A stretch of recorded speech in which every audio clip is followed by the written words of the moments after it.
দুদিন চিৎকার হবে, 4 দিন মিডিল, কলরাবও হবে, আর তারপর আমরা সবাই নিজের নিজের কাজে ব্যস্ত হয়ে যাব। কিন্তু যার হারালো একমাত্র সেই জানে যন্ত্রণাটা, যার কোনো শেষ নেই, না কখনো হবে। মেয়েরা কোথায় সেফ?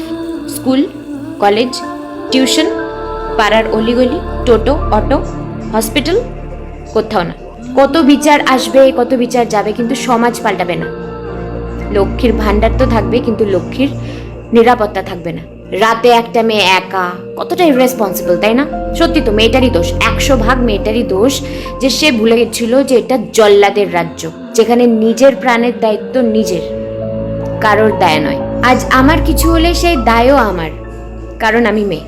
সকল দেশের রানী সে যে আমার জন্মভূমি, সেই জন্মভূমিতে জন্মানোই কি আমার সবথেকে বড় ভুল?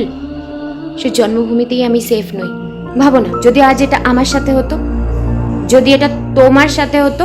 খবরের পাতা উল্টে দেওয়া সহজ, টিভির রিমোট দিয়ে চ্যানেল চেঞ্জ করাও সহজ, ফেসবুকের নিউজ ফিডের খবরগুলো স্কিপ করাও সহজ, যতক্ষণ সেই অন্যায়টা অন্যের সাথে হচ্ছে।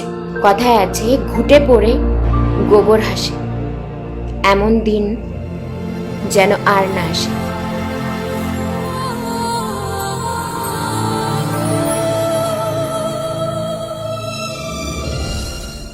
পরকিয়া না করে বউ পাগল হও, সংসারের সুখ শান্তির অভাব হবে না। যে সময়টা পরকিয়া করে পরনারীকে দিচ্ছেন, সেই সময়টা আপনার স্ত্রীকে দিন।